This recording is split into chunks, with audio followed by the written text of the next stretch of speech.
ফুরফুরা শরীফের পীরজাদা জুনায়েদ সিদ্দিকী ভাইজান বাঁকুড়াতে জলসায় যাচ্ছিলেন।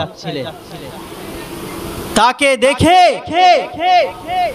একদল হিন্দুত্ববাদী আরএসএস বিজেপির গুন্ডারা দালালেরা তারা তার উপরে অত্যাচার করতে, তাকে পাকিস্তানি বলে গালিগালাজ করে তাকে হেনস্থা করতে শুরু করেছে, তার উপরে হামলা করতে শুরু করেছে। কারণ সে ইসলামের কথা বলে, সে কোরআনের কথা বলে। যেখানে ইসলাম থাকবে, কোরআন থাকবে, সেখানে অন্যায় থাকবে না, সেখানে চাঁদাবাজি থাকবে না, সেখানে জুলুম থাকবে না, সেখানে অপরাধ থাকবে না। তাই টার্গেট একটাই, যারা কোরআনের কথা বলে তাদেরকে ধরতে হবে, মুসলমান যারা কোরআন মানে তাদেরকে ধরতে হবে, ইসলামকে দুনিয়া থেকে মিটিয়ে দিতে হবে। আজ গোটা পৃথিবীর দিকে লক্ষ্য করে দেখুন, গোটা পৃথিবীর বেধর্মীরা, ইসলাম বিদ্বেষীরা, কোরআন বিদ্বেষীরা, ইসলামের শত্রুরা, তারা ইসলামের শত্রুরা তারা ইসলামকে, সকলের টার্গেট একটাই, ইসলামকে জ্বালিয়ে দাও, ইসলামকে কবর খুঁড়ে দাফন করে দাও, মুসলমানদেরকে মেরে দাও, ইসলামকে সরিয়ে দাও, মুসলমানদের মধ্যে আতঙ্ক আর ভয় ঢুকিয়ে দাও। কিন্তু মনে রাখা দরকার, যে জুনায়েদ সিদ্দিকী তিনি কে? ভারতের স্বাধীনতা সংগ্রামী বীর মুজাহিদ মুজাদ্দিদুজ্জামান দাদা হুজুর পীর কেবলা রহমাতুল্লাহ আলাইহির আওলাদ, যার শরীরে স্বাধীনতা সংগ্রামী বীর মুজাহিদের আওলাদ হিসাবে তার শরীরে তার রক্ত বইছে। তাকে বলছে পাকিস্তানি, তাকে পাকিস্তানি বলে গালিগালাজ করছে। কারা? বিজেপি আরএসএস এর দালালেরা। স্বাধীনতার সময় যারা ইংরেজদের পা চেটেছিল, যারা ইংরেজদের গোলামি করেছিল, স্বাধীনতা সংগ্রামীর রক্তের সন্তানকে কি বলছে? পাকিস্তানি। এই কদিন আগের খবর, একজন মুসলিম যুবককে তালদি স্টেশনে, ক্যানিং এ তাকে পিটিয়ে পিটিয়ে খুন করে দেওয়া হয়েছে। তাকে পায়ে দড়ি বেঁধে রাস্তায় পশুর মতো তাকে টেনে নিয়ে যাওয়া হয়েছে। তার মাথায় পিঠে লাথি মেরে মুখ টুক সব থেতড়ে দিয়েছে। কি দোষ ছিল? মুসলমানের সন্তান, মুসলমানের ছেলে, নাম ছিল মুসলমান, জামিল শেখ। তাই তাকে, তার উপরে বিজেপি আরএসএস এর দালালেরা হিংস্র জন্তুর থেকে নিকৃষ্ট যাদের চরিত্র, তার উপরে ঝাঁপিয়ে পড়ে তাকে হামলা করে মারতে মারতে তাকে পিটিয়ে মেরে ফেলে একজন মায়ের কোলকে খালি করে দিয়েছে, একজন স্ত্রীকে বিধবা বানিয়ে দিয়েছে, একটা ছোট মাসুম বাচ্চাকে চিরজনমের মতো এতিম বানিয়ে দিয়েছে। এটা আমার বাংলার ঘটনা। সারা পৃথিবীর বেধর্মীদের, ইসলাম বিদ্বেষীদের টার্গেট একটাই, ইসলামকে মিটিয়ে দাও, ইসলামকে মিটিয়ে দাও।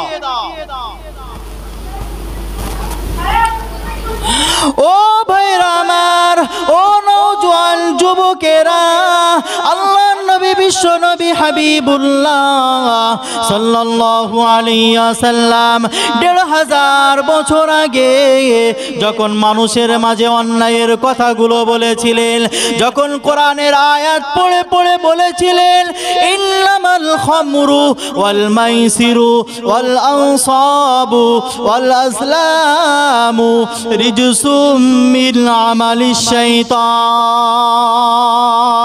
নবী আমার বলেছিলেন নিশ্চয় মদ, জুয়া, মূর্তি পূজা, মূর্তির জায়গায় যাওয়া, মূর্তির মণ্ডপে যাওয়া এবং লটারি কাটা এগুলো হলো রিজসুন, এগুলো হলো নাপাক, মিন আমালিশ শাইতান, এগুলো মুসলমানের কাজ নয়, এগুলো মুমিনের কাজ নয়, এগুলো হলো শয়তানের কাজ। কার কাজ? শয়তানের কাজ। ১৫০০ বছর আগে নবী যখন এই ঘোষণা দিয়েছেন, মদখোরেরা তারা নবীর বিরোধিতা শুরু করেছে। জুয়াখোরেরা তাদের বিরুদ্ধে যখন কথা গেছে, জুয়াখোর নবীর বিরুদ্ধে আঙুল তুলতে শুরু করেছে। যারা লটারি কাটতো তাদের বিরুদ্ধে যখন কথা গেছে, তারা নবীর বিরুদ্ধে আঙুল তুলতে শুরু করেছে।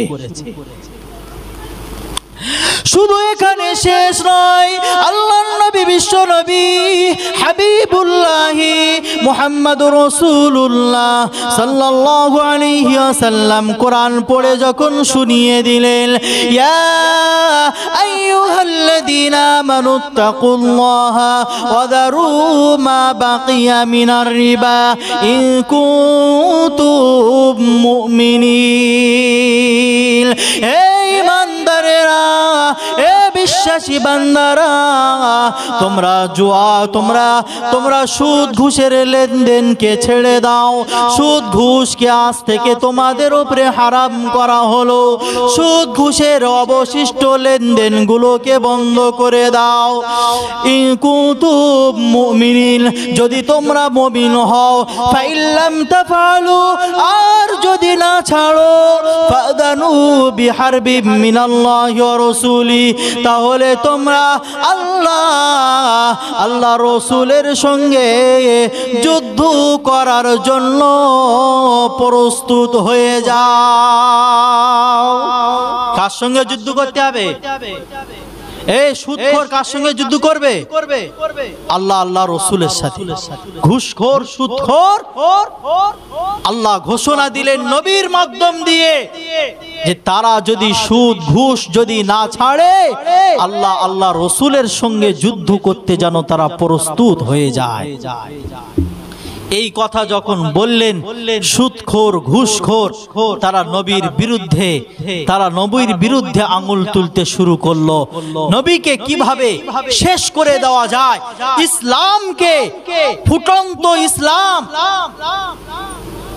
সবে ইসলামের প্রচার শুরু হয়েছে, এই অবস্থায় কিভাবে ইসলামকে পৃথিবীতে দাফন করে দেওয়া যায়?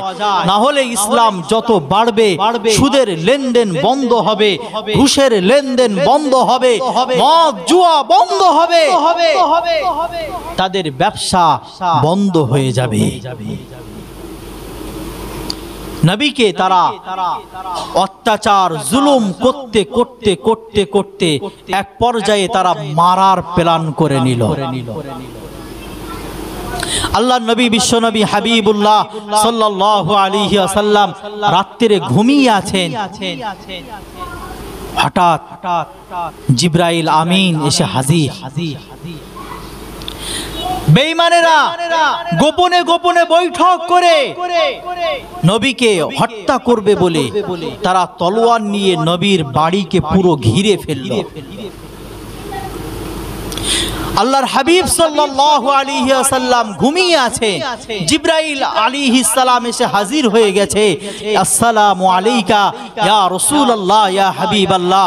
হুজুর আপনাকে মারার পুরো প্ল্যান করে আপনার বাড়ির চারিদিকে তারা তলোয়ার নিয়ে বসে আছে, আপনি আর মক্কায় থাকবেন না, মক্কায় থাকার মতো পরিস্থিতি আর নেই, আপনি মক্কা থেকে হিজরত করে মদিনাতে চলে যান।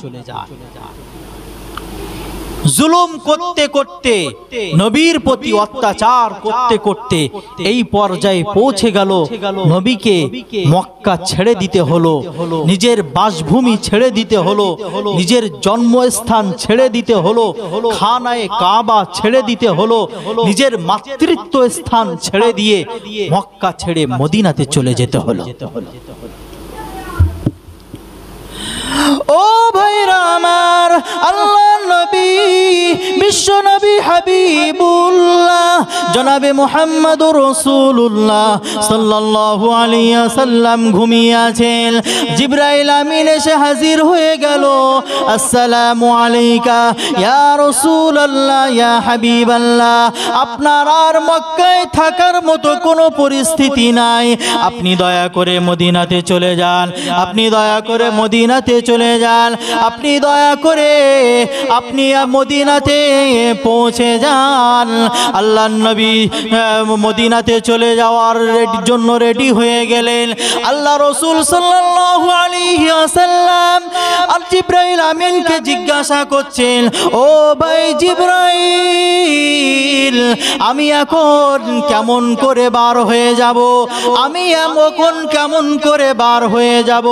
মক্কার বেঈমানেরা, আমার শত্রুরা তো আমার বাড়িটাকে তলোয়ার নিয়ে তারা ঘিরে ঘিরে বসে আছে, আমি যখনই বার হব তখনই তো তারা আমাকে ধরে ফেলবে, তখনই তো তারা আমাকে হত্যা করবে, আমি কেমন করে বাড়ি থেকে বার হব বলো? আল্লাহর নবীকে জিবরাইল আলাইহিস সালাম বলেন, ও ইয়া রাসূলুল্লাহ, ইয়া হাবিবাল্লাহ, আপনি হাতের মধ্যে এক মুঠো বালি নিয়ে আপনি তাদের দিকে নিক্ষেপ করুন, আল্লাহ তাআলা ওই বালি তাদের চোখে পৌঁছে দিয়ে তাদেরকে অন্ধ বানিয়ে দেবে। আল্লাহর হাবিব সাল্লাল্লাহু আলাইহি ওয়াসাল্লাম এক মুঠো বালি নিয়ে বাইরের দিকে নিক্ষেপ করলেন,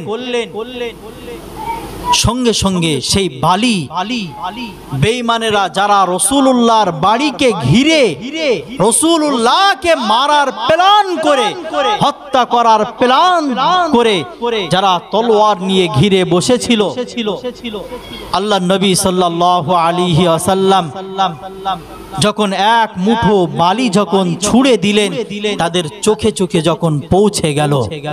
আচ্ছা, আপনার চোখে যদি বালি যায়, সামান্য একটু কুটো গেলে, হাওয়া একটু সামান্য ধুলোর কোনা গেলে, তাই আমরা চোখ নিয়ে ছটফট করি। মোটর বাইক চালাতে চালাতে সামান্য একটু ধুলোবালি সামান্য কিছু গিয়েছে, মোটর বাইকের আমরা ডিসব্যালেন্স করে ফেলি, আমাদের দাঁড়িয়ে পড়তে হয়, চোখ দিয়ে অটোমেটিক পানি চলে আসে, আর তাদের চোখে চোখে সব বালি পৌঁছে গেল। এখন তাদের হাতে আর তলোয়ার থাকবে না, তলোয়ার পড়ে যাবে। তখন কি বলবে? কথা আছে না, ছেড়ে দে মা, কেঁদে বাঁচি। চোখে যখন বালি চলে গেল, তখন তারা এক অপরকে বলছে, এই আমার চোখটা একটু দেখ, আমার চোখটা একটু দেখ, মরে গেলাম। এ বলছে আমি অন্ধ হয়ে গেলাম, ও বলছে আমি কানা হয়ে গেলাম। চোখ সবার বন্ধ, সবাই চোখ নিয়ে ব্যস্ত, তলোয়ার কোথায় পড়ে গেছে আর কোথায় পড়ে আছে ও সবার হিসাব নেই। আল্লাহর নবী বার হয়ে চলে গেলেন সোজা আবু বকরের বাড়িতে। হযরত আবু বকর রাদিয়াল্লাহু তাআলা আনহুকে সঙ্গে নিলেন, নিয়ে এবার সফর করতে শুরু করলেন মদিনার দিকে। ও ভাইরা আমার, সকাল হতে না হতে মদিনা মক্কার চারিদিকে খবর হয়ে গেল, মক্কার চারিদিকে খবর হয়ে গেল। নবী মুহাম্মদ সকলের চোখে ধুলো বালি দিয়ে তিনি মক্কা ছেড়ে বিদায় নিয়েছে। এখন মুহাম্মদকে ধরার উপায় কি? মুহাম্মদকে যদি না ধরতে পারি, মুহাম্মদ যদি মদিনায় চলে যায়, তাহলে সেখান থেকে আমাদের বিরোধিতা করবে, সেখানে ইসলাম প্রচার করবে, দলে দলে ইসলামের ছায়াতলে যখন আসবে, ইসলামের ছায়াতলে যখন আসবে, ইসলামের পক্ষে মানুষ যখন বেশি হয়ে যাবে, তখন আমরা দুর্বল হয়ে যাব, তখন আমরা আর মুসলমানদের বিরুদ্ধে লড়াই করতে পারবো না। কি বুঝলেন? শুরু থেকেই প্ল্যান ছিল কি? ইসলামকে মিটিয়ে দেবে। খোঁজাখুঁজি করে যখন কোথাও পাচ্ছে না, আবু জেহেল ঘোষণা দিল মুহাম্মদ এবং তার সাথী আবু বকরকে যে বা যারা খুঁজে দেবে তাকে 100 উট পুরস্কার দেওয়া হবে। কত উট? 100 উট মানে ভেবেছেন? আল্লাহ নবী সাল্লাল্লাহু আলাইহি ওয়াসাল্লাম আবু বকরকে নিয়ে যখন বার হয়ে গেলেন, মক্কার বেঈমানেরা 100 উট যদি নবীকে খুঁজে দিতে পারে, 100 উট তাকে পুরস্কার দেওয়া হবে, এ ঘোষণা দিলেন। আচ্ছা বলুন, এই জামানায় আমরা একটা গরুতে 7 জন কুরবানি করি, তাই না? এই একটা গরুতে কতজন কুরবানি করি? 7 জন। তাই আবার অনেক মানুষ পিছু পা টানে, পিছু টানে। আর 100 উট, একটা গরুর দাম বেশি না একটা উটের দাম বেশি? উটের দাম বেশি। আর ঘোষণা দিল কত উট? 100 উট। আপনাকে যদি বলা হয় যে এই কাজটা করলে তোকে 100 উট দেওয়া হবে, 100 উটের কথা ছেড়ে দেন, 5টা গরু দেওয়া হবে, আপনি যাবেন না? যাবেন না? তখন তো লাফ মেরে ছুটবে। কোথায় কি হয়েছে, কি কাজ, ওসব দেখার দরকার নেই, আমি 5টা গরু পেলি হলো। মক্কার বেঈমানেরা দেখলো 100 উট মুহাম্মদকে খুঁজে দিলে, এত বড় সুযোগ কি ছেড়ে দেওয়া যায়? বেঈমানেরা লাঠি সোটা নিয়ে, তলোয়ার নিয়ে আমার নবীকে আবু বকরকে খুঁজতে বার হয়েছে। নবী যে তাদের চোখে ধুলো দিয়ে বার হয়ে চলে আসলেন, তাদের রাগ হয়ে গেছে। আল্লাহর বান্দা বান্দীরা, মহান রব্বুল আলামিন জানিয়ে দেন, ওমা রামাইতা ইদ রামাইতা ওয়ালাকিন্নাল্লাহ রামা। হে নবী, আপনি যে বালুগুলো ছুঁড়েছিলেন, আপনি যে ধুলোগুলো ছুঁড়েছিলেন, ওগুলো শুধু আপনি ছোড়েননি, বরং আমি আল্লাহ নিজেই নিক্ষেপ করে তাদের চোখে পৌঁছে দিয়েছিলাম। এখন তারা যখন নবীকে খুঁজতে বার হয়েছে, নবী আর তার সাথী আবু বকর রাদিয়াল্লাহু তাআলা আনহু গারে সুর নামক গুহায় আত্মগোপন করেছে। তারা এই গুহার মধ্যে আত্মগোপন করেছেন। এই গুহার কাছেও বেঈমানের দল তারা পৌঁছে গেছে। তারা সেখানেও খোঁজাখুঁজি করছে, দেখ দেখ চারিদিকে দেখ। আবু বকর রাদিয়াল্লাহু তাআলা আনহু ভিতর থেকে বেঈমানদের কথা শুনতে পাচ্ছেন, তাদের আওয়াজ শুনতে পাচ্ছে, তাদের পাগুলো নিচু থেকে ভিতর থেকে দেখা যাচ্ছে। ও ভাইরা আমার, হযরত আবু বকর রাদিয়াল্লাহু তাআলা আনহু তাদের এই অবস্থাকে দেখে, তাদের পাগুলো দেখা যায়, তাদের গলার আওয়াজগুলো শোনা যায়। এই অবস্থাকে দেখে হযরত আবু বকর কান্না করে দিলেন। আল্লাহর নবী জিজ্ঞাসা করেন, আবু বকর তুমি এমন করে কাঁদো কেন? হযরত আবু বকর বলেন, ইয়া রাসূলুল্লাহ ইয়া হাবিবাল্লাহ, আমার জীবন আপনার উপরে কুরবান হয়ে যাক, আমার জীবনের কোনো পরোয়া নেই, কিন্তু আমার সামনে আপনাকে মারধর করা হবে, আপনাকে যদি পেয়ে যায় আপনাকে বেঈমানদের হাতে তুলে দেওয়া হবে, আপনাকে হত্যা করা হবে, আপনাকে অপমান অপদস্থ করা হবে, আপনাকে লজ্জিত করা হবে।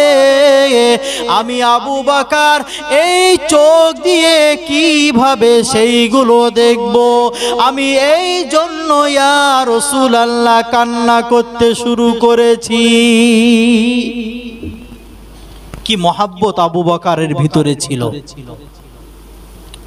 আল্লাহর নবী তাকে সান্ত্বনা দিচ্ছেন, আবু বকর এই গুহার মধ্যে শুধু আমি আর তুমি নয়, আমি আর তুমি নয়, বরং আমাদের সাথে যিনি আছেন তিনি হলেন আমার তোমার মালিক, আমার তোমার মালিক আল্লাহ আমাদের সাথে আছেন।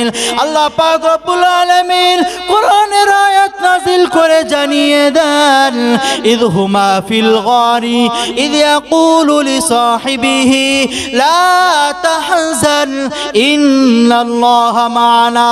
যখন নবী আর আবু বকর গুহার মধ্যে ছিলেন, গুহার মধ্যে থাকা অবস্থায় নবী তার সাথী আবু বকরকে বলছিলেন, লা তাহজান, আবু বকর ভয় পেও না, আবু বকর বাবা তুমি ভয় পেও না, ওয়ালা তাহজান, আবু বকর চিন্তা করো না, ইন্নাল্লাহ মা'ানা, নিশ্চয় আল্লাহ তাআলা আমাদের সাথে আছেন। জোরে বলুন। নবীকে বেঈমানেরা তাড়া করে নিয়ে যাচ্ছে 100 উট পাওয়ার আশায়। আর নবী গেছেন কোথায়? মক্কা থেকে হিজরত করে কোথায় গেছে? মদিনায়। মদিনার মানুষেরা কি করছে?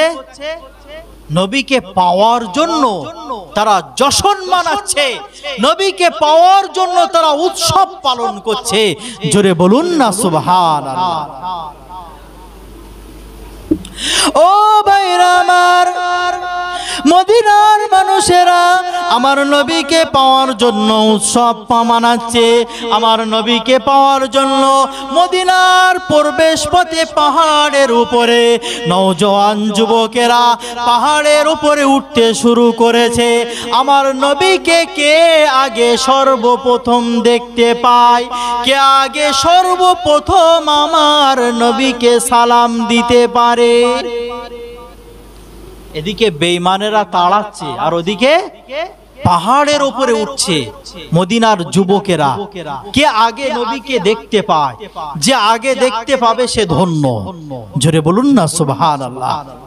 কে আগে নবীকে সালাম দিতে পারে?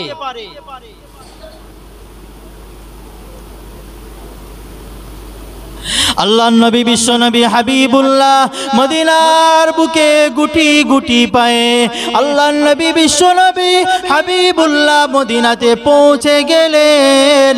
মদিনাতে পৌঁছে যাওয়ার পরে মদিনার যুবকেরা, মদিনার মানুষেরা, মদিনার বাচ্চারা একটা নবীকে দেখে কবিতা আবৃত্তি করেছিলেন।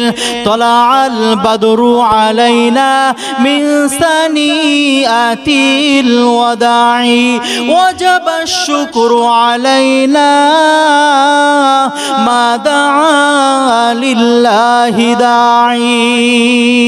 জোরে বলুন সুবহানাল্লাহ।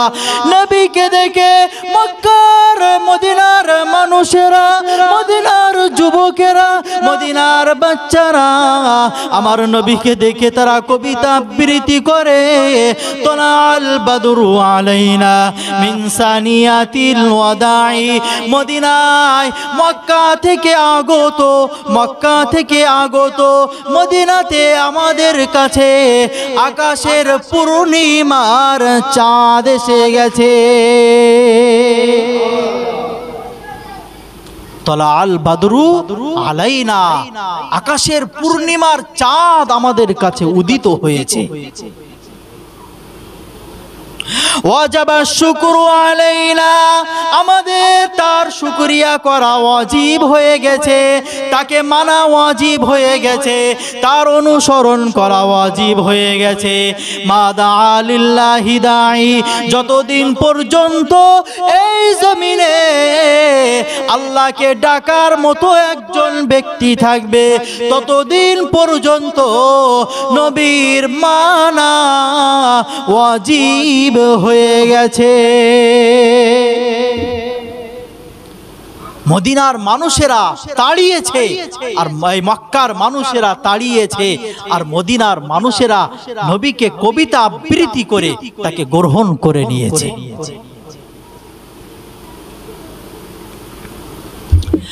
ও ভাইরা আমার, ও যুবক বন্ধুরা আমার, আল্লাহর নবী মদিনাতে যখন পৌঁছে গেলেন, মক্কার বুকে সকাল হতে না হতে আলোচনা শুরু হয়ে গেল। নবী মক্কাতে নাই, নবী কোথায় চলে গেলেন? নবী তো মক্কাতে নাই। 9 জন মহিলা তারা যুক্তি করলো, 9 জন মহিলা তারা সিদ্ধান্ত নিল, নবী মক্কাতে নাই, আমরাও মক্কাতে থাকবো না। নবী মদিনাতে চলে গেছেন, আমরাও মদিনাতে চলে যাব। 9 জন মহিলা মিলে তারা সিদ্ধান্ত করলো আর মক্কায় থাকা যাবে না। নবী যখন মক্কাতে নাই, আমরাও মক্কাতে থাকবো না। কিন্তু মক্কা থেকে বার হবে তো কি করে? মক্কার বেঈমানেরা দেখলো যে মক্কা থেকে সারি সারি তারা মদিনাতে চলে যাবে, সঙ্গে সঙ্গে মক্কার বর্ডারে তারা সিকিউরিটি ফোর্স তারা লাগিয়ে দিল। মক্কার বর্ডারে তারা বিএসএফ লাগিয়ে দিল, বর্ডার সিকিউরিটি ফোর্স, যাতে কেউ মক্কা থেকে মদিনার দিকে না যেতে পারে। মদিনা থেকে যদি মক্কায় আসে তাকে গ্রহণ করা হবে, কিন্তু মক্কা থেকে মদিনাতে যেতে দেওয়া হবে না। 9 জন মহিলা তারা সিদ্ধান্ত নিল, চলো বুবু, আমরা আর মক্কাতে থাকবো না, নবী মদিনাতে, আমরাও মদিনাতে। সারাদিন কষ্ট করার পরে আমরা যখন নবীর কাছে যখন আসতাম, নবীর চেহারাটা দেখতাম, আমাদের সব কষ্টগুলো অটোমেটিক ভাবে মিটে যেত, আমাদের দুঃখগুলো সব দূর হয়ে যেত। আজ আমরা কাকে দেখে আমরা আমাদের দুঃখ আমরা মিটাবো? চলো আমরা মদিনাতে যাই। মক্কার ঠিক বর্ডারের কাছে যখন তারা আসলো, তাদেরকে ধরে ফেললো। কি ব্যাপার, কোথায় যাও? আমার নবী মক্কাতে, আমরা মক্কাতে যেতে চাই। না, মক্কাতে যাওয়া, মদিনাতে যাওয়া হবে না, মক্কায় তোমাদেরকে থাকতে হবে। তারা বলল, না, আমরা কোনোভাবে মক্কায় থাকবো না, মদিনাতে চলে যাব। ধস্তাধস্তি শুরু হলো, তর্ক বিতর্ক শুরু হলো। শুরু হতে হতে বেঈমানেরা তাদের গায়ে হাত দিতে শুরু করলো। তাদের কাছে কারোর কাছে 3 মাসের বাচ্চা, কারোর কাছে 5 মাসের বাচ্চা, কারোর কাছে 7 মাসের বাচ্চা, কারোর কাছে 9 মাসের বাচ্চা, কারোর কাছে 1 বছরের বাচ্চা কোলে। ধস্তাধস্তি করতে করতে এক পর্যায়ে তারা তাদের কোল থেকে, বেঈমানেরা সেই মহিলাদের কোল থেকে বাচ্চাগুলোকে কেড়ে নিল। এবার বলল, এই রমণীরা, এ মক্কার মহিলারা, বলো তোমরা তোমাদের বাচ্চার জীবন চাও না তোমরা তোমাদের নবীর কাছে যেতে চাও? ও ভাইরা আমার, ও নওজোয়ান যুবকেরা, ওই 9 জন মহিলা তারা উত্তর দিয়ে বলল, না না না না, আমাদের জীবনের থেকে, আমাদের বাচ্চা থেকে আমাদের নবীর ভালোবাসা আমাদের কাছে অধিক উত্তম। আমাদের জীবন নিয়ে নাও, তাতেও কোনো যায় আসে না। আমাদের বাচ্চাদের জীবন নিয়ে নাও, তাতেও কোনো যায় আসে না, কিন্তু আমরা আমাদের নবীকে দেখতে চাই। নবী বললেন লা ইউমিনু আহাদুকুম হাত্তা আকুনা হাব্বা ইলাইহি মিন ওয়ালিদিহি ওয়া ওয়ালাদিহি ওয়ান নাসি আজমাইন। ততক্ষণ পর্যন্ত তোমরা মুমিন হতে পারবে না ততক্ষণ পর্যন্ত নিজের সন্তান সন্ততি পিতা মাতা এবং বিশ্ববাসী সকলের থেকে নবীর ভালোবাসা যতক্ষণ পর্যন্ত বেশি না হবে। ধস্তাধস্তি শুরু হলো। এক পর্যায়ে তারা বলল, দেখো, তলোয়ার বার করে বাচ্চাদের গলার সামনে নিয়ে তারা বলল, দেখো তোমাদের বাচ্চাদের গলার ওপর দিয়ে এক্ষুনি আমরা ছুরি চালাতে চাই। এখনো বলো, এখনো সময় আছে, বলো তোমরা বাচ্চার জীবন চাও না মদিনা চাও? তারা বলল, না, আমরা মদিনাতে যেতে চাই। বেঈমানেরা 9 জন মহিলার কোল থেকে ছিনিয়ে নেওয়া বাচ্চা তাদের উপর দিয়ে ছুরি চালিয়ে দিল।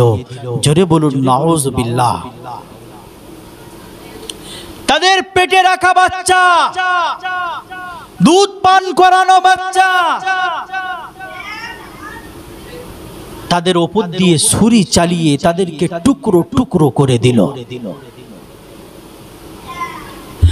ও ভাইরা আমার, ও জওয়ান যুবকেরা, ওই 9 জন মহিলা ওই কাটা টুকরো বাচ্চা, রক্ত মাখা বাচ্চাকে বুকে জড়িয়ে নিয়ে আল্লাহর কাছে কান্নাকাটি করতে শুরু করেন। ওগো আল্লাহ, আপনার নবীকে ভালোবাসার জন্যে, আপনার নবীর কাছে যাওয়ার জন্যে আমাদের কলিজার টুকরা, আমাদের কলিজা ছেঁড়া বাচ্চা, আমাদের পেটে রাখা বাচ্চা, তাদের উপর দিয়ে ছুরিগুলো চালিয়ে দিয়েছে। আমাদের চোখের সামনে তাদেরকে টুকরো টুকরো করে দিয়েছে। ওগো আল্লাহ, আপনার নবীর মহব্বতে মা হয়ে সন্তানের কলিজার টুকরা সন্তানকে টুকরো হতে দেখেছি, কিন্তু আপনার নবীকে আমরা ভুলি নাই। জোরে বলুন। ও ভাইরা আমার, মক্কার মহিলারা নবীর ভালোবাসার জন্য নিজের কলিজার টুকরা সন্তান, কলিজা ছেঁড়া সন্তানকে কুরবানি করেছে, কলিজা ছেঁড়া সন্তানকে জবাই করেছে, তবু আমার নবীর ভালোবাসাকে প্রাধান্য দিয়েছে। আজকে নবী দিবসের মজলিসে আমরা বসেছি, নবী দিবসের মজলিসে আমরা এসেছি নবীর সাথে সুসম্পর্ক তৈরি করার জন্য, নবীর ভালোবাসা অর্জন করার জন্য, নবীর মহব্বত পাওয়ার জন্য। আজকের আমি আপনাদের কাছে দেখতে চাই এখানে কতজন নবীর আশিক আছে, কতজন নবীর প্রেমিক আছে, কতজন নবীর ভালোবাসার মানুষ আছে। আপনাদের কাছে জীবন চাইবো না, আপনাদের কলিজার টুকরা বাচ্চাদের জীবন চাইবো না, আপনাদের কাছে রক্ত চাইবো না। আমি একটু দেখতে চাই নবীর ভালোবাসার জন্য 2,000 টাকা মসজিদে কে কে দিতে চান? দয়ার নবী বিশ্ব নবী হাবিবুল্লাহ জানিয়ে দেন, তোমাদের মধ্যে ততক্ষণ পর্যন্ত কেউ মুমিন হতে পারবে না যতক্ষণ পর্যন্ত তোমরা তোমাদের পিতা মাতা, তোমাদের আল আওলাদ, সন্তান সন্ততি, এমনকি পৃথিবীর সমস্ত মানুষের থেকে আমি নবী আমাকে যতক্ষণ পর্যন্ত সব থেকে বেশি ভালোবাসার স্থানটা না দিতে পারবে, ভালোবাসার সব থেকে 1 নম্বর স্থানটা না দিতে পারবে, ততক্ষণ পর্যন্ত আমি নবী বলে দিলাম তোমরা ততক্ষণ পর্যন্ত মুমিন হতে পারবে না। তাহলে মুমিন হতে গেলে নবীর স্থানটা কোথায় থাকতে হবে? ভালোবাসার 1 নম্বর জায়গায়। এই হাদিসের মধ্যে একদিকে যেমন পিতামাতার কথা বলেছেন, অপরদিকে আল আওলাদ সন্তান সন্ততির কথা বলেছেন। তাছাড়াও গোটা পৃথিবীর মানুষের কথা বলেছেন। মানুষ পিতামাতাকে ভালোবাসে, সন্তান সন্ততিকে ভালোবাসে, আর পৃথিবীর মানুষ বলতে তার স্ত্রীকে ভালোবাসে, অন্যান্য মানুষের প্রতি ভালোবাসা থাকে। কিন্তু সব ভালোবাসা একদিকে, নবীর ভালোবাসা আর একদিকে। নবীর ভালোবাসার পাল্লাটা ভারী হয়ে যাবে, তবেই আমি আপনি প্রকৃত মুমিন হতে পারবো। জোরে বলুন সুবহানাল্লাহ। ও আল্লাহর বান্দারা, আল্লাহর নবী বিশ্ব নবী হাবিবুল্লাহকে একজন মানুষ এসে জিজ্ঞাসা করলেন, ইয়া রাসূলুল্লাহ, ইয়া হাবিবাল্লাহ, মাতাস সাআহ? ইয়া রাসূলুল্লাহ, ইয়া হাবিবাল্লাহ, কিয়ামত কবে হবে? কি জিজ্ঞাসা করলেন? কিয়ামত কবে হবে? আল্লাহর নবী বিশ্ব নবী হাবিবুল্লাহ জনাবে মুহাম্মদুর রাসূলুল্লাহ সাল্লাল্লাহু আলাইহি ওয়াসাল্লাম ওই সাহাবাকে বললেন, ও বাবা সাহাবা, ও বাবা বলো বলো, ওয়ামা আ'দাত্তা লিস-সাআহ, তুমি কিয়ামতের জন্য কি প্রস্তুতি নিয়েছো? তুমি কিয়ামতের জন্য কি সংগ্রহ করেছো? তুমি যে কিয়ামতের খোঁজ খবর নিচ্ছ, কেন কি তোমার মাল কি রেডি? তোমার কি প্রস্তুতি রেডি হয়ে গেছে নাকি? কি প্রস্তুতি নিয়েছো? ওই সাহাবা আল্লাহর নবীকে বলেন, ইয়া রাসূলুল্লাহ, ইয়া হাবিবাল্লাহ, হুজুর, আমি এমন কোন প্রস্তুতি নিতে পারি নাই, আমি এমন কিছু জোগাড় করতে পারি নাই, কিন্তু হুব্বাল্লাহি ওয়া রাসূলিহি, আল্লাহ রাসূলকে আমি ভালোবেসেছি। জোরে বলুন। আল্লাহর নবী সাল্লাল্লাহু আলাইহি ওয়াসাল্লাম জানিয়ে দেন, আনতা মা মান আহবাবতা, ও সাহাবা শুনে রেখে দাও, তুমি যাকে ভালোবেসেছো, এই দুনিয়ায় যাকে তুমি মহব্বত করেছো, কিয়ামতের ময়দানে তুমি তার সাথেই তুমি জান্নাতে যাবে। দুনিয়ায় তুমি যাকে ভালোবেসেছো তার সাথেই কিয়ামতের দিনে তুমি থাকবে। অতএব তোমার জান্নাতে যাওয়ার জন্য নবী রাসূলকে, আল্লাহ রাসূলকে ভালোবাসা, এটাই তোমার নাজাতের জন্য যথেষ্ট হয়ে যাবে। জোরে বলুন না সুবহানাল্লাহ। ও ভাইরা আমার, ও নওজোয়ান যুবকেরা, ও ভাইরা আমার, কিন্তু আমরা মনে মনে প্রশ্ন করলাম, আল্লাহর কোরআনকে আমরা প্রশ্ন করলাম, ওগো কোরআন জানিয়ে দাও কেমন ভালোবাসা আমার নবী আমাদের কাছ থেকে চাই। শুধু মুখে ভালোবাসি বললে কি হয়ে যাবে না, কাজে দেখাতে হবে কেমন ভালোবাসাটা আমার নবী আমাদের কাছ থেকে চাই।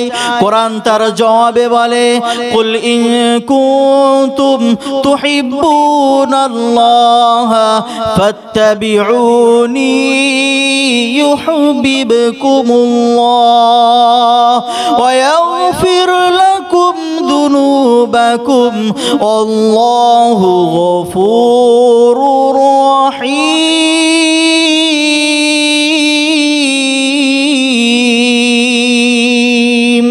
আমার আল্লাহ পাক রব্বুল আলামিন জানিয়ে দেন, হে নবী আপনি আপনার উম্মতিকে বলে দিন, ইন কুনতুম তুহিব্বুনাল্লাহ, যদি তারা আল্লাহকে ভালোবাসতে চায়, আল্লাহর মহব্বত যদি করতে চায়, ফাত্তাবিউনি, তারা জানো আমি নবী আমাকে অনুসরণ করে। কেমন ভালোবাসা চান? শুধু মুখে ভালোবাসা না অনুসরণ করতে হবে? অনুসরণ করতে হবে। যদি আমরা অনুসরণ করতে পারি, আমাদেরকে ভালোবাসবেন কে? জান্নাতের মালিক আল্লাহ। ও ভাইরা আমার, আমার আল্লাহ পাক রব্বুল আলামিন জানিয়ে দেন, ইন কুনতুম তুহিব্বুনাল্লাহ, যদি তারা আল্লাহকে ভালোবাসতে চায়, ফাত্তাবিউনি, আমি নবী আমাকে যেন তারা অনুসরণ করে। আমাকে যদি তারা অনুসরণ করে, আমাকে যদি তারা মেনে চলে, আমাকে জীবনে যদি তারা ফলো করে, ইউহিব্বুকুম আল্লাহ নিজেই তাদের বন্ধু হয়ে যাবে। আল্লাহ নিজেই তাদেরকে ভালোবাসবে। আল্লাহর কোরআনকে যেন আমরা প্রশ্ন করলাম, ও আল্লাহর কোরআন বলে দাও, বলে দাও, আল্লাহ যদি আমাদেরকে ভালোবাসে আমাদেরকে কি পুরস্কার দেবেন? আল্লাহ তাআলা বলেন, ইয়াগফিরু লাকুম দুরুবাকুম, তোমাদের জীবনের সমস্ত গুনাহ খাতাগুলোকে আল্লাহ তাআলা ক্ষমা করে দেবেন। তাহলে নবীকে যদি আমরা অনুসরণ করতে পারি, তার জীবন আদর্শকে যদি মেনে নিতে পারি, তাহলে জান্নাতে যাওয়ার পথে আর কোনো বাধা থাকলো? আরে যাকে আল্লাহ নিজে বন্ধু বানিয়ে নিয়েছেন, আল্লাহ যাকে নিজে ভালোবেসেছেন, আর যার গুনাহ খাতাগুলোকে মাফ করে দিয়েছেন, ওই ব্যক্তি কি জান্নাতে যেতে আর তার কোনো বাধা থাকবে? বলছেন না কেন? বলুন, জান্নাতে যেতে আর কোনো বাধা থাকবে? কিন্তু তার আদর্শকে আমাকে আপনাকে ভালোবাসতে হবে। মহান আল্লাহ পাক রব্বুল আলামিন জানিয়ে দেন, মা তাকুমুর রাসূলু ফাখুদুহু ওয়া মা নাহাকুম আনহু ফান্তাহু।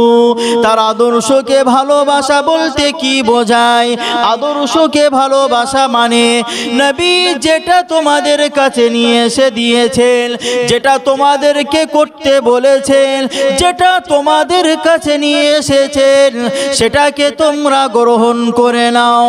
নবী যেটাকে তোমাদেরকে দিয়েছেন, যে জীবন আদর্শ তোমাদের কাছে রেখে গেছেন, এই 63 বছরের জীবন আদর্শের সব অংশটাকে তোমরা মেনে নাও।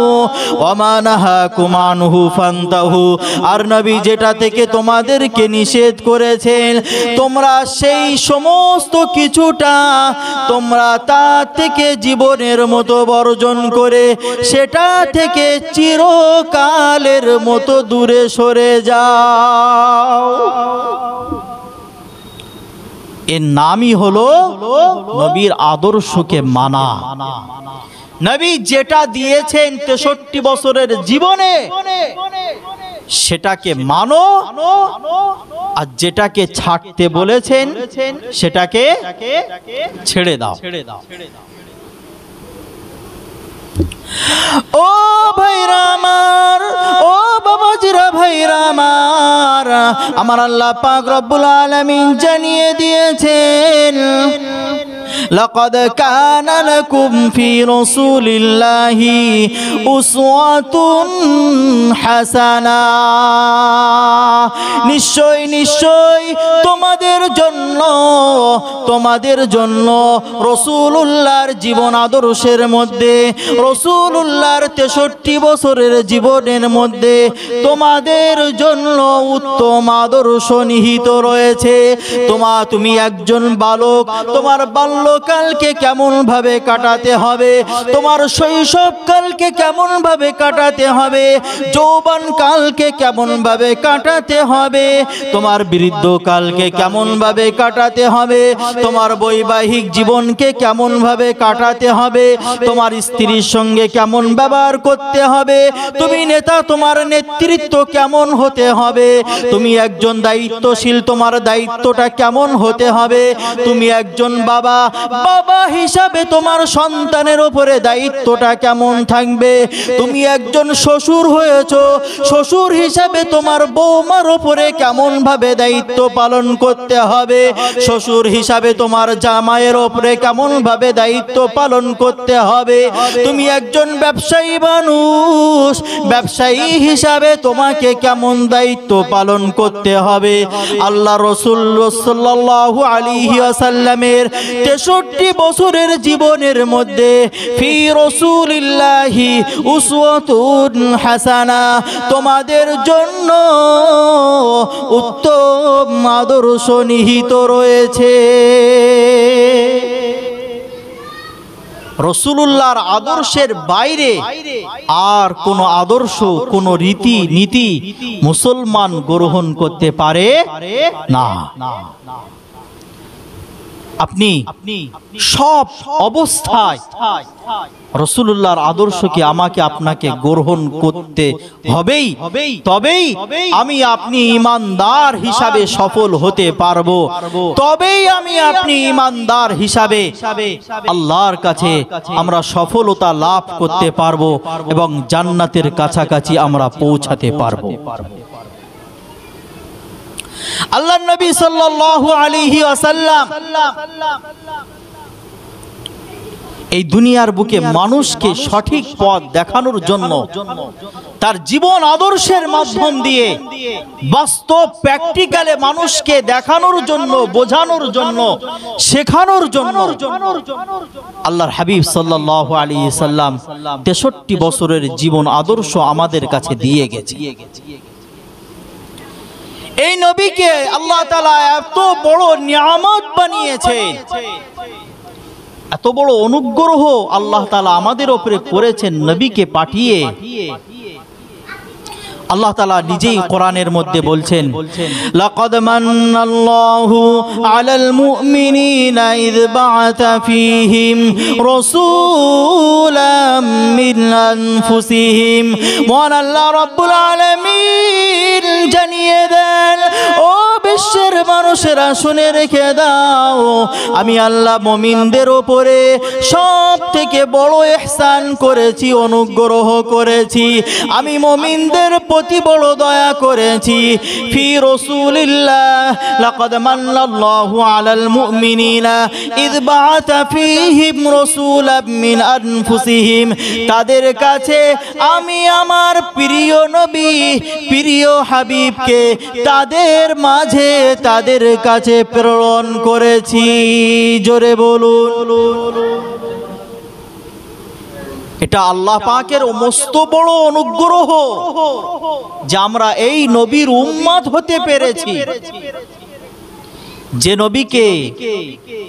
যে নবীর উম্মত হওয়ার জন্য অন্যান্য নবী রাসূলরাও পর্যন্ত আল্লাহর কাছে দরখাস্ত করেছেন, আল্লাহ আমাকে নবী না বানিয়ে মুহাম্মদ সাল্লাল্লাহু আলাইহি ওয়াসাল্লামের উম্মত হিসাবে আমাকে দুনিয়াতে পাঠান।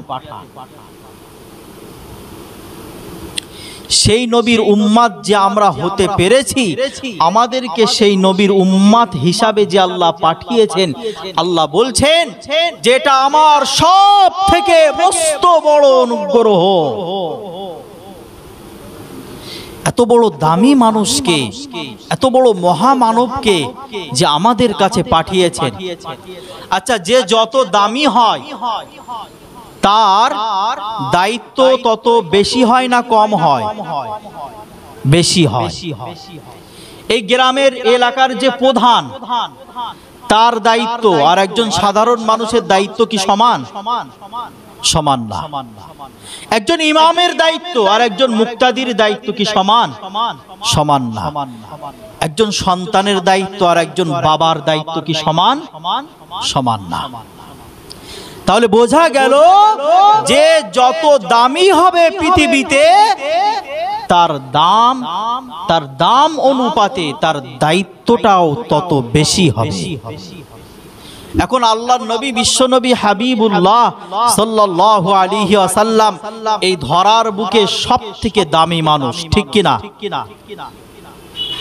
পৃথিবীর সৃষ্টির শুরু থেকে আজ পর্যন্ত এবং কিয়ামত পর্যন্ত আল্লাহ তাআলা যত মানুষকে সৃষ্টি করবেন, যত জিন জাতিকে সৃষ্টি করবেন, যত সৃষ্টি আছে আল্লাহর, ফেরেশতা থেকে শুরু করে যত সৃষ্টি আছে, এই সৃষ্টির শ্রেষ্ঠ যিনি, তিনি হলেন মুহাম্মদুর রাসূলুল্লাহ সাল্লাল্লাহু আলাইহি ওয়াসাল্লাম। এত দামি মানুষ, তার দায়িত্বটা বেশি হবে, এটাই তো স্বাভাবিক নাকি? কি দায়িত্ব তার ছিল, সেই দায়িত্ব থেকে আমরা কতটা গ্রহণ করতে পারলাম? ও ভাইরা আমার, আমরা কোরআনকে জিজ্ঞাসা করলাম, ও কোরআন তুমি বলে দাও, তোমার আপনার আল্লাহ পাক নিজের নবীকে, নিজের হাবিবকে কি এমন দায়িত্ব দিয়ে আমাদের কাছে পাঠিয়েছেন? তার গুরু দায়িত্ব কি কি ছিল? আল্লাহ পাক রব্বুল আলামিন জানিয়ে দেন, ইয়াতলু আলাইহিম আয়াতিহি ওয়া ইউযাক্কিহিম ওয়া ইউআল্লিমুহুমুল কিতাবা ওয়াল হিকমা। কোথাও বলেছেন ইয়াতলু আলাইহিম আয়াতিকা ওয়া ইউআল্লিমুহুমুল কিতাবা ওয়াল হিকমাতা ওয়া ইউযাক্কিহিম। আমার আল্লাহ তাআলা চারটি গুরু দায়িত্ব দিয়ে বিশ্বনবী মুহাম্মদুর রাসূলুল্লাহ সাল্লাল্লাহু আলাইহি ওয়াসাল্লামকে এই দুনিয়ার বুকে, এই ধরার বুকে প্রেরণ করেছেন। তার মধ্যে প্রথম দায়িত্ব হলো ইয়াতলু আলাইহিম আয়াতিহি, আল্লাহ পাকের কোরআন মানুষের কাছে তিনি পড়ে পড়ে শোনাবেন। কি দায়িত্ব? আল্লাহর কোরআন তেলাওয়াত করে মানুষকে শোনাবেন। ও আল্লাহর বান্দা বান্দিরা, দ্বিতীয় নম্বর দায়িত্ব হলো ওয়ায়ুআল্লিমুহুল কিতাবা, আর তাদেরকে কোরআন নামক কিতাবটা শুধু পড়ে পড়ে শোনাবেন না, বরং কোরআনটা মানব জাতিকে শিক্ষা দেবেন। আচ্ছা, রসুল যে দায়িত্বগুলো পালন করেছেন, কোরআন তেলাওয়াত করবেন, কোরআন শিক্ষা দেবেন, আর তৃতীয় নম্বর হলো ওয়াল হিকমা। হিকমত, কোরআনের মধ্যে যে গভীর জ্ঞান আছে, সেই জ্ঞানের শিক্ষা উম্মতকে দেবেন। আচ্ছা বলুন, আমরা এই তিনটে শিক্ষার মধ্যে কি নিতে পেরেছি? আমার সঙ্গে একটু কথা বলুন। এই তিনটে শিক্ষার ভিতরে কোরআন তেলাওয়াত করা, কোরআন শেখা, আমরা কি এই শিক্ষাটা নিতে পেরেছি বাবা? শতকরা কতজন মানুষ কোরআন জানে? 100-র মধ্যে 95 জন মানুষ জানে না, 5 জন জানে, তাও আমি বাড়িয়ে বললাম। 100-র মধ্যে যদি বলি 97 জন জানে না, মনে হয় ভুল হবে না? ভুল হবে? 3 জন জানে 100-র মধ্যে, আর 97 জন জানে না, ভুল হবে না। কিন্তু আল্লাহ পাক রব্বুল আলামিন প্রথম দায়িত্ব দিয়েছিলেন তার হাবিবকে, কোরআনের তেলাওয়াত করবে, কোরআন শিক্ষা দেবে। সেই কোরআনের শিক্ষা আমরা গ্রহণ করলাম না। কোরআন শিখবে, আর যখন শিখবে তখন কি করবে? কোরআন জীবনের সঙ্গে বাস্তবায়ন করবে, মানবে। ও আল্লাহর বান্দারা, ভালো করে শুনুন, মনে রাখুন, আল্লাহ পাক রব্বুল আলামিন জানিয়ে দেন, মান আরাদা আন যিকরি ফাইন্না লাহু মাঈশাতান দানকা ওয়া নাহশুরুহু ইয়াওমাল কিয়ামাতি আমা। মহান আল্লাহ পাক রব্বুল আলামিন জানিয়ে দেন, যে ব্যক্তি ব্যক্তি যে বা যারা আমার কোরআন থেকে মুখ ফিরিয়ে নেবে, আমার কোরআনের আমলগুলো করবে না, আমার কোরআনের আমার কোরআনের বিধানগুলোকে বাস্তবায়ন করবে না, আমার কোরআন শিখবে না, আমার কোরআন থেকে মুখ ফিরিয়ে নেবে, ফাইন্না লাহু মাঈশাতান দনকা, পৃথিবীর জমিনে তার জীবনটা সংকীর্ণ হয়ে যাবে। জীবনটা কি হয়ে যাবে? সংকীর্ণ হয়ে যাবে। জীবনে সে শান্তি কি জিনিস খুঁজে পাবে না। কোরআনের উপরে যদি আমল না করে, কোরআনকে যদি না পড়ে, না শেখে, তার জীবনটা সংকীর্ণ হয়ে যাবে। জীবন সংকীর্ণ হয়ে যাওয়ার মানে কি? বাড়িতে তার অশান্তি থাকবে, ছেলে তার বাপের কথা শুনবে না, বৌমা শ্বশুরকে দাম দেবে না, স্ত্রী তার কথার বাধ্য হবে না, স্ত্রী তার অবাধ্য হয়ে চলবে। তার মানে বুঝে নিতে হবে আল্লাহর কোরআন থেকে আমি পিছিয়ে চলে এসেছি। দুনিয়ায় লাঞ্ছনার জীবন হবে, অপমানের জীবন হবে, অপদস্থর জীবন হবে, যেখানে যাবে শুধু লাঞ্ছিত আর বঞ্চিত হবে। আচ্ছা বলুন, ১৫০০ বছর আগে আল্লাহ এই কোরআনের এই আয়াত নাজিল করেছেন, বর্তমান সময়ের সঙ্গে মিল খাচ্ছে না খাচ্ছে না? আজকে মুসলমানের অবস্থা এমন হয়েছে না হয় নাই? যেখানে যায় সেখানে শুধু লাঞ্ছনা আর বঞ্চনা, যেখানে যায় সেখানে শুধু লাঞ্ছিত আর বঞ্চিত আর অপমানিত মুসলমানের অবস্থা। কারণ মুসলমান কোরআন থেকে দূরে সরে গেছে, মুসলমান কোরআন থেকে দূরে সরে গেছে, কোরআনের প্রতি আমল করা থেকে দূরে সরে গেছে, কোরআন সম্পর্কে জানেই না কোনটা আল্লাহর হুকুম আর কোনটা আল্লাহর নিষেধ। এ সম্পর্কে মানুষ ভুলে গেছে আল্লাহর বিধানটাকে কতটা গুরুত্ব সহকারে পালন করতে হবে, আল্লাহর নিষেধ থেকে কতটা দূরে সরে যেতে হবে, এ সম্পর্কে মুসলমানের ধ্যান ধারণা উঠে যাওয়ার কারণে আজ মুসলমান লাঞ্ছনা বঞ্চনার শিকার হয়েছে। ও ভাইরা আমার, মহান আল্লাহ তাআলা জানিয়ে দেন, ওয়ানাহশুরুহু ইয়াওমাল কিয়ামাতি আ'মা। এবং শুধু দুনিয়ার লাঞ্ছনা, দুনিয়ার বঞ্চনা, দুনিয়ার অপমান শুধু নয়, কিয়ামতের কঠিন দিনে আমি আল্লাহ তাআলা ওই ব্যক্তিকে, যে ব্যক্তি আমার কোরআন থেকে মুখ ফিরিয়ে নিয়েছিল, কোরআনের আইনগুলো জানার পরে সেগুলোকে মানে নাই, কোরআনের হুকুমগুলোকে জানার পরে মানে নাই, আমি আল্লাহ কিয়ামতের কঠিন দিনে ওই ব্যক্তিকে অন্ধ বানিয়ে তুলব। কিয়ামতের দিনে কোরআন থেকে দূরে সরে যাওয়া মানুষ কি হবে? অন্ধ হয়ে যাবে। এই কোরআন আমাদের জন্য আল্লাহ তাআলা নেকির খাজানা বানিয়ে দিয়েছে, নেকির খাজানা। আজ তো কোরআন শেখা তো দূরের কথা, কোরআন জানা তো দূরের কথা, কোরআনের কাছাকাছি মানুষ যায় না, সারা বছরে একবার কোরআন হাতে করে স্পর্শও করে না।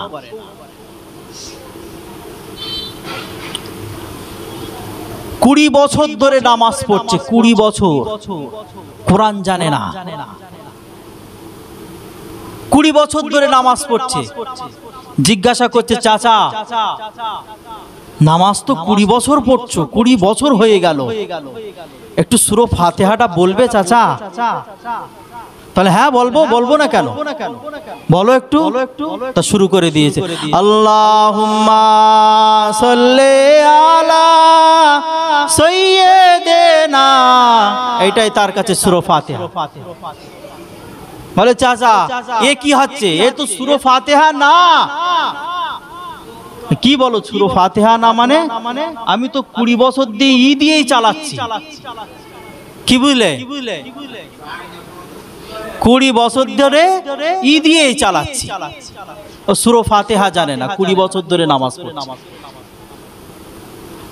আল্লাহ তাআলা কোরআনকে আমার আপনার জন্য নেকির খাজানা বানিয়ে দিয়েছে।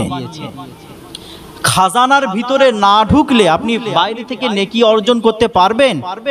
বাইরে ছড়িয়ে ছিটিয়ে যেগুলো আছে সেগুলো পাবেন, কিন্তু আপনি কোরআন জানলেন না, কোরআন মানলেন না, তার মানে আপনি নেকির খাজানার ভিতরে প্রবেশ করতে পারলেন না।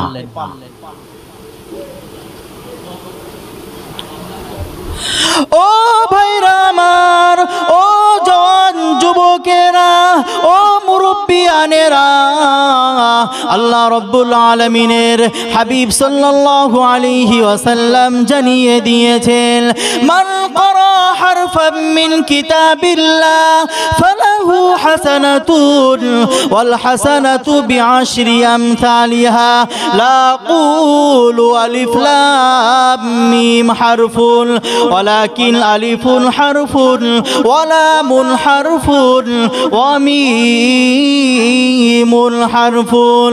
দয়ার নবী, বিশ্ব নবী হাবিবুল্লাহ আমার আপনার মতো হতভাগা উম্মতকে জানিয়ে দিলেন, মান ক্বারা হারফাম মিন কিতাবিল্লাহ, যে ব্যক্তি কোরআনে কারীম থেকে একটা অক্ষর পড়বে, যে ব্যক্তি কোরআন থেকে মাত্র একটা অক্ষর পড়বে, ফালাহু হাসানাতুন, তার আমল নামায় আল্লাহ একটা নেকি লিখে দেবেন।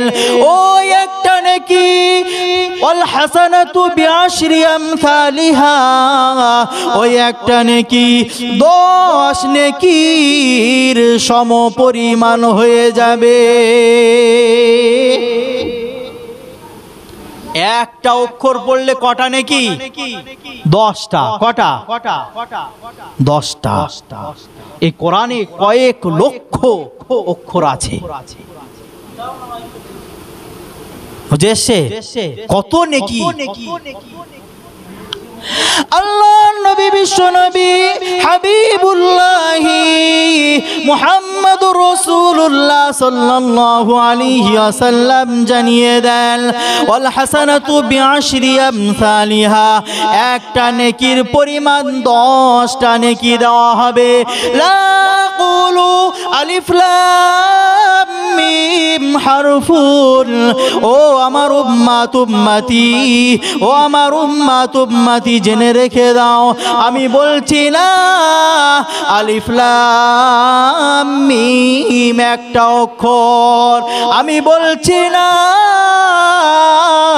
আলিফ লাম মিম একটা অক্ষর, বা ওয়ালাকিন আলিফুন হারফুন, বরং আলিফ একটা অক্ষর, ওয়ালামুন হারফুন, লাম আবার একটা অক্ষর, ওয়া মিমুন হারফুন, মিম আবার একটা অক্ষর।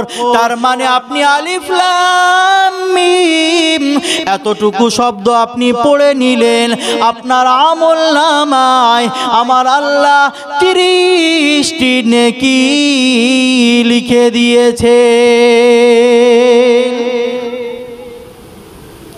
শুধু আলিফ লাম মিম। কতটুকু সময় লাগে?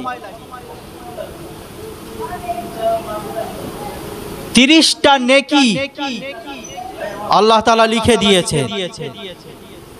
30টা নেকি আলিফ লাম মিম শব্দ বলার কারণে 30টা নেকি আল্লাহ তাআলা আমার আপনার আমল নামায় তুলে দিয়েছে।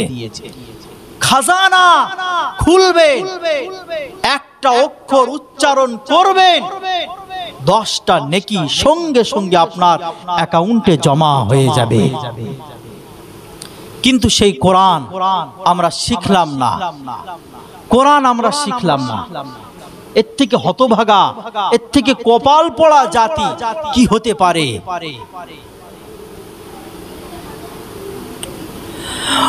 ও ভাইরা আমার, ও নওজোয়ান যুবকেরা, ও মুরব্বি মুরব্বিয়ানেরা, আল্লাহ পাক রব্বুল আলামিন আমার নবী বিশ্ব নবী হাবিবুল্লাহ সাল্লাল্লাহু আলাইহি ওয়াসাল্লামকে চতুর্থ নম্বর দায়িত্ব দিয়ে পাঠিয়েছেন।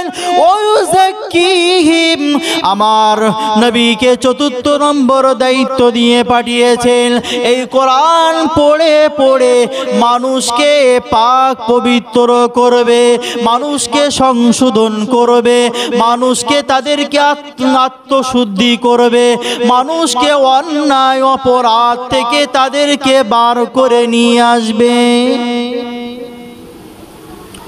নবীর দায়িত্ব কি? মানুষকে পাক পবিত্র করা, মানুষকে আত্মশুদ্ধি করা, অন্যায় অপরাধ থেকে মানুষকে বার করে নিয়ে আসা।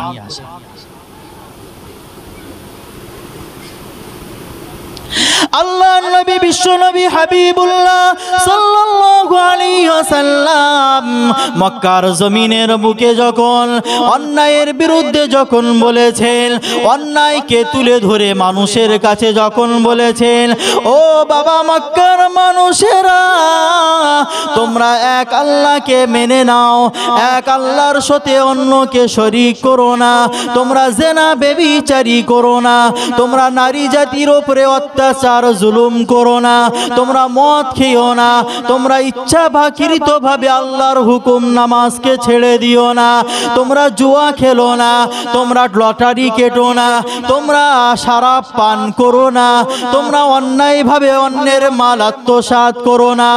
এমন যখন অন্যায়ের বিরুদ্ধে যখন নবী বলতে শুরু করেছেন, মক্কার বেঈমানেরা এতদিন পর্যন্ত যারা নবীকে বন্ধু বলে ডাকতো, নবীকে as-সাদিক আল-আমিন বলে ডাকতো, তারাই আমার নবীর বিরোধিতা করতে শুরু করেছে।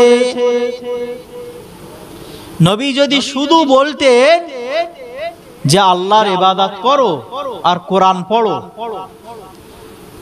মানুষ কিন্তু নবীর বিরুদ্ধে যেত না, মানুষ কিন্তু নবীর বিরুদ্ধে এত জুলুম অত্যাচার করত না।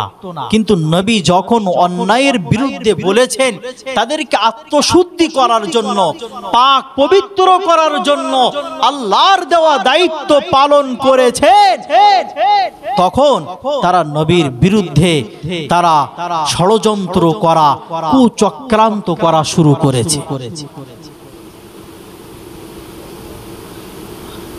বর্তমান সময়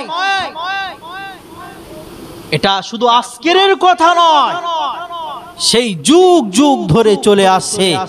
মানুষ যখন মানুষের অন্যায়ের বিরুদ্ধে যখন বলবে, মানুষ তখন তাকে আপন ভাবার বাদ দিয়ে তাকে আরো শত্রু ভেবে নেবে।